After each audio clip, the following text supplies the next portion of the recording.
اے ایمان والوں، خلوص سے دل سے اللہ، اس کے رسول اور اس کتاب پر ایمان لاؤ جو اس نے اپنے رسول پر نازل کیا ہے، نیز اس کتاب پر بھی جو اس سے پہلے اس نے نازل کی تھی، اور جو شخص اللہ، اس کے فرشتوں، اس کی کتابوں، اس کے رسولوں اور یوم آخرت کا انکار کرے تو وہ گمراہی میں بہت دور تک چلا گیا۔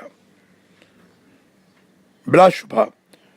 جو لوگ ایمان لائے پھر کفر کیا، پھر ایمان لائے پھر کفر کیا، پھر کفر میں بڑھتے ہی چلے گئے، اللہ انہیں ہرگز نہیں بخشے گا اور نہ ہی انہیں سیدھی راہ دکھلائے گا۔ سورہ النساء آیت نمبر 136 اور 137۔ اللہ اکبر اللہ